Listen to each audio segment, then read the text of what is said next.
What's going on YouTube?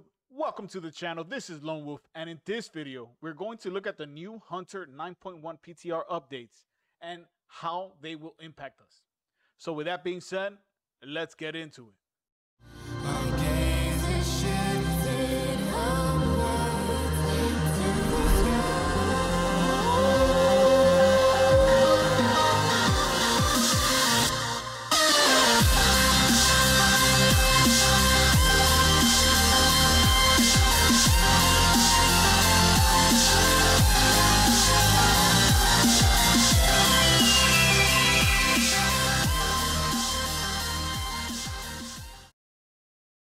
Recently, we've seen some new Hunter changes in this latest PTR build, with the Sylvanas Hunter bow especially receiving more changes than the whole Hunter class so far. We also see a new PvP talent that made me curious and left me feeling a bit uneasy. Reason, they just simply gave us a new PvP talent, not a replacement, just dropping a whole new talent. The uneasiness comes in is how we've been asking for something spicy or shaking up the PvP talents for a while now, and out of nowhere, they decided that it was totally cool to give us an extra PvP talent. It's interesting, definitely interesting. Alright, the changes. The Sylvanas bow has come to a point that it has become a fundamental part of the Hunter toolkit. If this makes it on live and works in PvP, it makes both MM and BM a force to be reckoned with. Wailing Arrow, a damaging ability that the bow will grant us, does almost as much damage as its kill shot, but also splash AoE damage, and every target that was damaged will get silenced for 5 seconds. This is massive. It adds a new layer of control and added damage to the toolkit we already have.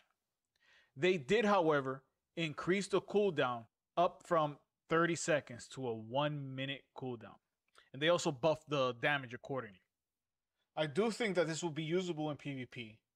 And I also think that this will be probably the fastest, most iconic weapon that has come out in a very, very long time.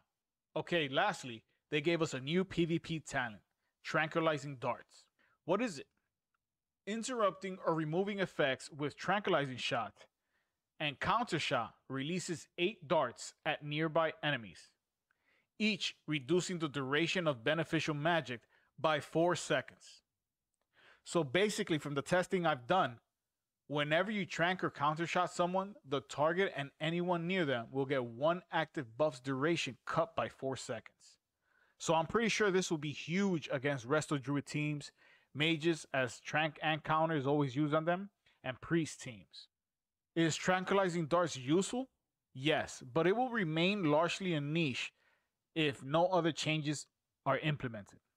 MM plays with 2 mandatory PvP talents, and the third varies, but the benefits of survival tactics, explosive trap, and dragon scale armor are still pretty effective and are also niche in their own way. Is Tranquilizing Darts fun? Not necessarily, but it does feel strong when used correctly. So that kind of gives it a nice little feel when it does do what you're wanting it to do. The bow alone gave me motivation to want to raid and get it at the heroic and mythic levels, but the addition of the new talent left a lot to be desired. I'm hopeful that they will make a PvP talent baseline like Scattershot, but you never know. Seeing other specs and classes receiving hella goodies in the new patch gives us a bit of hope, but time is ticking, and this might be all the Hunter changes for 9.1 if you exclude the Covenant Legendaries. New data mine Covenant Legendaries for Hunters. Alright. So this is it right here. Let's check it out. The Nightfate, Kyrian, and Neckerlord Legendaries for Hunters have been data mined in this build. New Covenant Legendaries have been discovered for many classes. Okay, cool. So the first thing that becomes obvious to me is that there is no Venthyr Legendary. So they're probably still working on that to make it not just where. I hope it's not something as simple as you use it, you buff other specs or other teammates.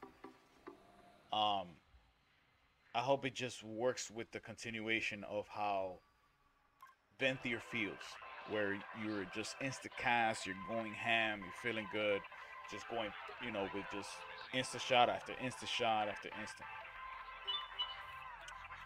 So, with that being said, let's go with the Night Fae.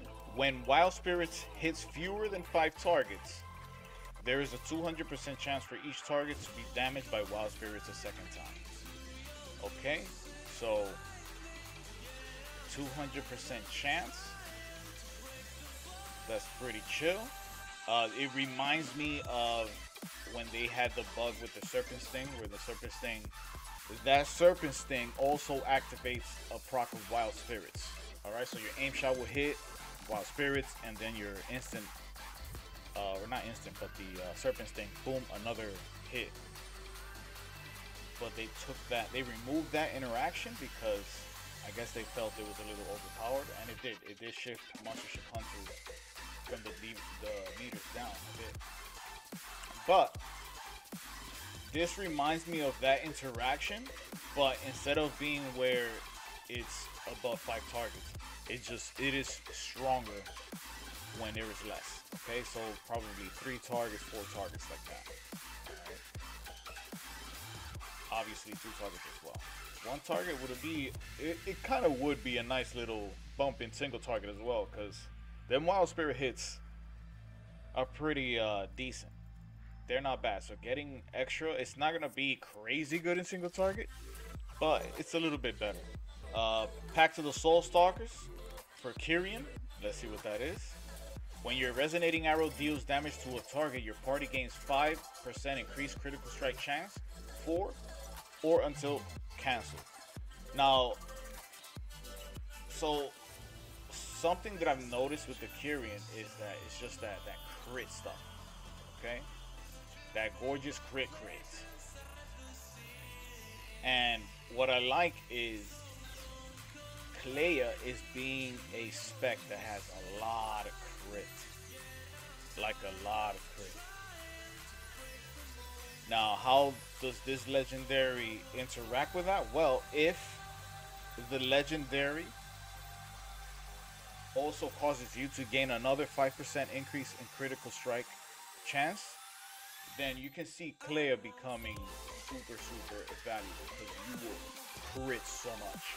You have so much crit with Clea, just baseline, that it might just shift things to one side. It's gonna be renown based, so once you get to a specific renown, you'll be able to attain this legendary. He did specify it to be in that way, but it doesn't seem like it's implemented yet. And but maybe it turns out that it's in the quest. So for sure, Pelagos is still gonna be the strongest, without a doubt. There's no denying that. But it seems like Clea is becoming so juicy with all that crit you get. You get crit from here.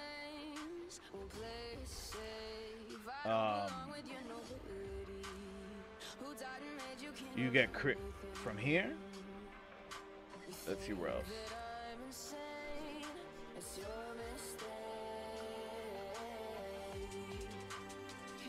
Movement speed increased by 6% while out of combat. Gain 3 critical strike chance for 10 seconds after damaging an enemy. That you get crit from here. Your File of Serenity reduces damage taken by 10%. And its effects is also granted to your... That's pretty dope too, man. And then you get... Your Valiant Strikes grant 0.25 critical strike. So you get crit from here as well, and then when you use your resonating arrow, you get an extra 30% crit. Plus, if you're wearing the legendary, it might be able to give you and your party another 5% crit. So very interesting. The that just that synergy of just critically striking lots and substantially. Um, Especially if it turns out where your sustain becomes way more stronger. I can see that happening where Clea can be attractive in a few occasions, a few situations. Very, very nice. So that's the Kyrian. Let us look at the Neckerlord one, because the Neckerlord is pretty chill too as well. Bag of munitions for Neckerlord. Up to 5 targets hit by your Death Chakram are also hit by explosive shot. This definitely changes a few things for Marksmanship Hunters if they decide that, like, instead of going surging shots legendary, they can go for PvP. And this is definitely great for a Mythic Plus as well. It might be huge. Every 45 seconds, you'll be able to use your Death Chakram, and your Death Chakram applies Explosive Shot, which Explosive Shot on its own, if you have it talented, is pretty substantial damage in grouped scenario. So that's if it's each target gets hit by Explosive Shot, by each Explosive Shot, that's massive. Okay, so it might make a Neckerlords a pretty interesting option in Mythic Plus and in PvP. Like I was saying, instead of growing with the Surging Shots legendary, if you want extra damage, you can go this, and on top of that, you can opt out of choosing Explosive Shot. I mean, you can obviously just use Explosive Shot, right? Maybe have 2 Explosive Shots go off if it stacks, so that's huge, right? Or you can decide to play Careful Aim, like in BGs and stuff like that. So where you can use your double tap, Death Chakram. Your Death Chakram applies the Explosive Shot, and right there you can hit them with either your Rapid Fire, but if you're using Careful Aim, you're going to use an aim shot for massive damage. That's a lot of damage. Pretty chill. I think it's going to be interesting seeing what comes up. Not too excited about the Night Fate. Alright, just I guess makes him stronger in less AoE situations. Okay, for sure. This one is not too exciting as well. Though 5% to your group might be a substantial bring to a raid or a Mythic Plus or something like that. Because 5% critical strike, man, to the whole group or to your whole party, that's chill. That's not bad. That's a lot every minute, because every time you use your Resonating Arrow. And if you go Mechanicals, I think Mechanicals, you reduce your cooldown on your Resonating Arrow. So this can be a nice synergy with that. So, and the Neckerlord is pretty interesting. I like it. We'll see what happens with that. Okay, so those are the Covenant Legendaries. We're still waiting for the Venthyr. We'll see what happens there. I would hope that it involves introducing some type of AoE component to your kill shot or your Flayed Mark kill shot. That'll make it pretty sweet, especially, you know, in Mythic Plus and just anything, because the Venthyr Hunter is very, very single target oriented. And it doesn't really shine beyond the other specs in single target either. It's just... But if it introduces some type of component where, hey, you use Flayed Mark, you're able to... Your next trick shots applies Flayed Mark to everybody, and you can kill shot every single person with that shit. Who knows? All right, guys. Tell me what you think about these changes in the comments below. Do you like them? Are they doing too much? Are they doing too little? Talk to me. Let me know. All right, with that being said, I'll catch you guys on the next one. Peace.